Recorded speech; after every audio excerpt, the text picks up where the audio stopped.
What was reported to us is that the wrestling coach, prior to their matches, struck them in an inappropriate manner. An investigation is underway to determine whether a Mohammed Seymour wrestling coach acted inappropriately with his athletes. We want you to experience it along with us. And we're live at an event in downtown Champaign that is raising money for the homeless. And part two of our special report, the battle between the city of Danville and a police officer they want off the force. ABC News Channel 15, News at 6, starts now.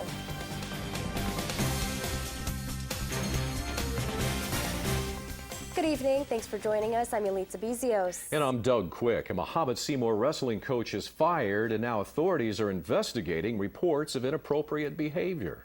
ABC News Channel 15's Liz Lohuis joins us live from the newsroom with more on tonight's top story. Liz. Elitsa and Doug, an assistant wrestling coach at Mohammed Seymour Junior High School, went to district authorities Tuesday to report what he saw. He says he witnessed the coach, Theo Plothy, slapping the genitals of his athletes.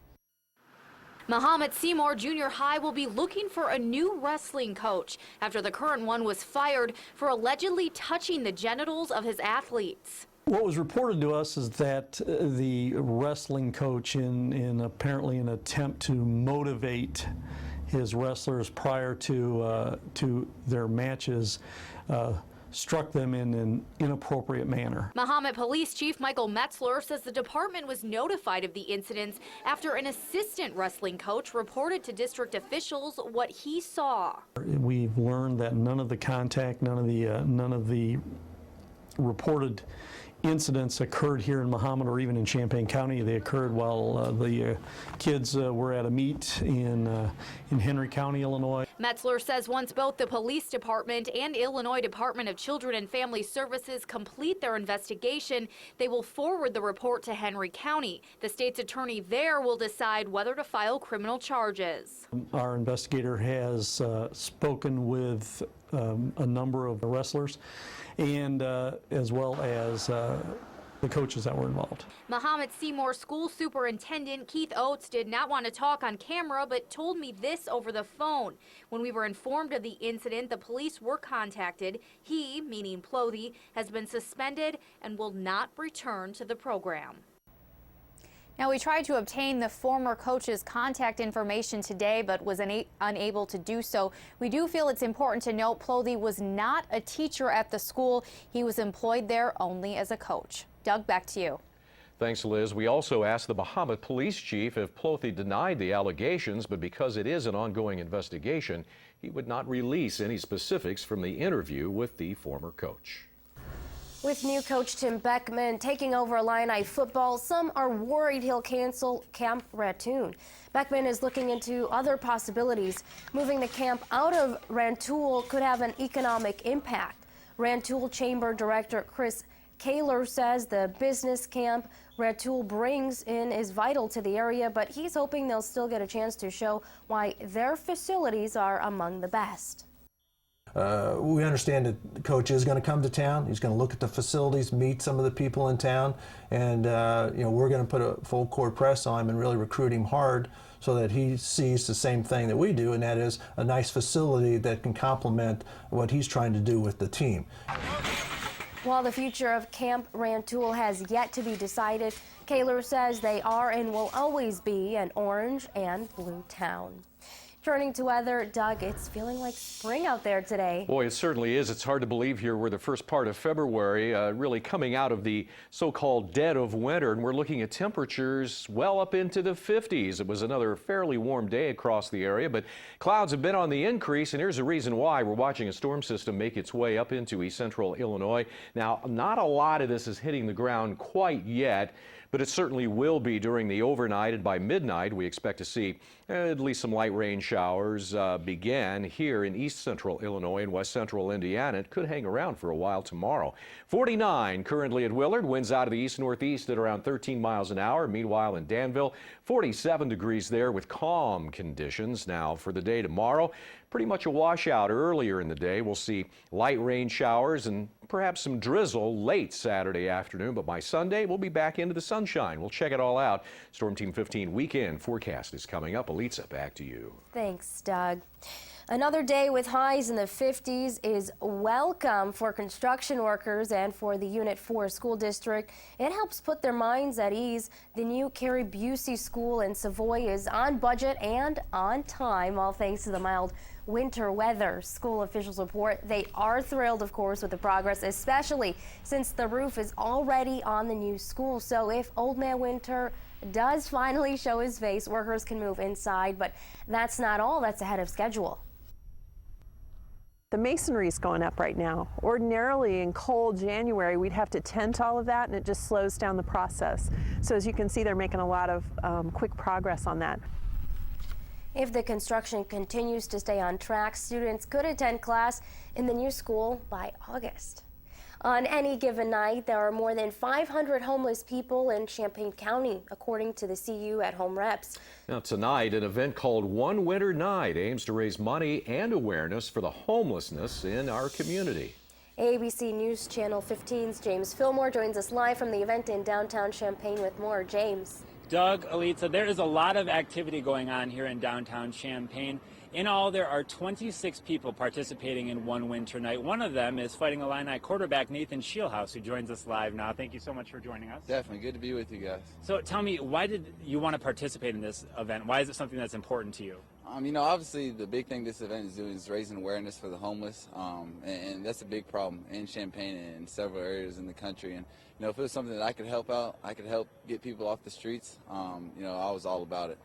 And, you know, there is a long night ahead of you, a bunch of hours. What do you anticipate will happen in the course of the night? Yeah, well, I'm with two of my favorite people, Jason Epperson, our team chaplain and a pastor at First Christian Church, and then my pastor, Pastor Grogan from Stone Creek. And I'm sure we'll be hanging out, enjoying time, and, you know, fellowship and hanging out. And, you know, if you're out there and don't got anything to do, come out and see us for sure, you know, because we'll be hanging out, just, you know, seeing what it's like to live this life. And as a member of the team, does this kind of help you display leadership in any kind of doing a community event like this? You know, something that Coach Beckman has preached us is just getting out in the community and doing what you can to help out. And, you know, as a leader on the team, if I can help, you know, an organization like this, you know, I'm all for it. All right, well, we thank you so much for taking the time. We are out here live in downtown Champaign for One Winter Night, raising money for the homeless. We'll be out here again tonight at 10 o'clock, but for now, we're in downtown Champaign. James Fillmore, ABC News Channel 15. Thank you, James. Even if you don't donate money, organizers encourage the public to head downtown to experience the event and hear from people who have been homeless at some point in their lives. A bill to keep money coming into the Police Training Institute at the University of Illinois has been introduced in the House. State Representative Chapin Rose says revenue for the Law Enforcement Training Fund would come from a $25 surcharge applied on every felony and misdemeanor conviction in the state. More than a year ago, a committee recommended closing PTI, but Rose and other local lawmakers asked the Board of Trustees to reconsider, arguing its presence at the university contributes $7 million to the local economy.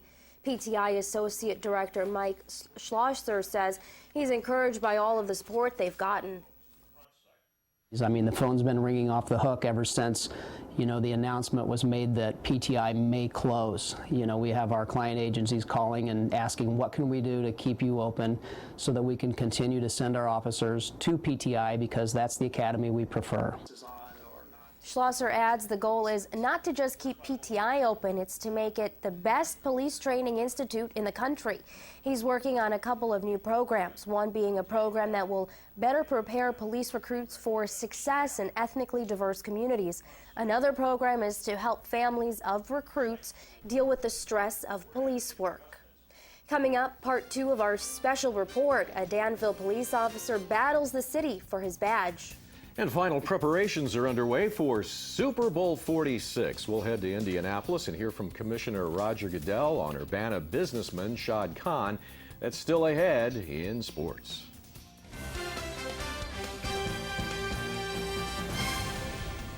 Last night we told you about a 2-year-long labor dispute that's cost the taxpayers of Danville nearly $250,000. The dispute revolves around the firing of a Danville police sergeant. ABC News Channel 15's AJ Bayatpour has investigated the case for more than 2 years. Here's part 2 of his special report. When the city of Danville fired Sergeant Kenny Kidwell in 2009, it triggered a case that has cost the city nearly $250,000 and counting. Well, the termination papers listed 3 charges, and we told you about 2 of them in part 1 of our special report: his unapproved trip to Iowa with a criminal informant and an accident during a police chase for which he was ruled at fault. Those happened in September of 2008. Well, the third strike didn't come until 1 year after the incident. Well, Kidwell needed to take a fitness for duty test, which he did. The 2 sides then argued about how much Kidwell needed to release. The city called that insubordination, and in September of 2009, fired him. With that, the case went to federal arbitration. U of I law professor Matthew Finkin specializes in arbitration. It's when they can't reach an agreement and they are simply at loggerheads over the meaning or application of a collective bargaining agreement that you go to a labor arbitrator and you ask the arbitrator to solve the dispute in terms of what the parties had agreed upon. In February of 2011, arbitrator Jean Vonhoff released her findings. On the exam, she pointed to a 2003 case where a state court decided an officer only had to release the fit for duty ruling, nothing more. The city originally asked for all of the exam records. She went on to say the city's ignorance of those facts complicated the situation. In discipline cases, dismissal cases, the facts are particularly in the possession of the employer. It's the employer who effected the discharge, and so the burden of proof rests on the employer. But the arbitrator also found Kidwell was wrong in the Iowa incident, writing Kidwell, a 16-year veteran then, should have known better. She also agreed with the city that the accident was Kidwell's fault, but she did not feel those 2 incidents justified termination. Vonhoff ruled the city was wrong in firing Kidwell and ordered him reinstated, but with a 7-day suspension for both Iowa and the accident. She also ordered the 2 sides come together and agree upon a doctor for a 3rd evaluation, with only the ultimate finding released to the city. The city has since challenged her decision, pointing to a divorce case that came just weeks after Vonhoff's ruling. There, the court ruled such records could be disclosed in a dispute, and that brings us to today. So while the city challenges the arbitrator's ruling, the taxpayers here continue to fund a legal battle between a police sergeant and a city. In Danville, AJ Bayatpour, ABC News Channel 15. The next hearing for the case is March 6th. If you missed part 1 of our special, head to our website, WICD.com, for that first story. Now turning to weather, relatively warm day out there, Doug. It certainly was. We saw highs today back into the 50s. Clouds have been on the increase after seeing some sunshine and maybe even some early morning fog where you were a little earlier. Well, rain is on the way. I'll have all the details. Storm Team 15 forecast for the weekend is coming up next.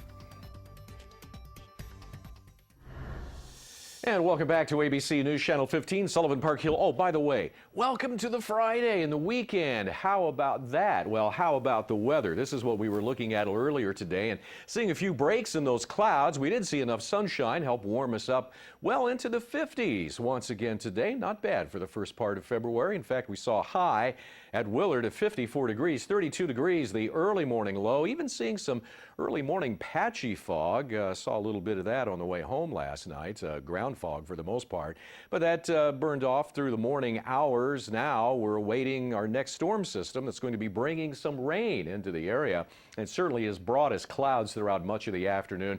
Now we're starting to see signs of that precipitation move up into the area. Now, even though this is showing some radar returns, not hitting the ground quite yet.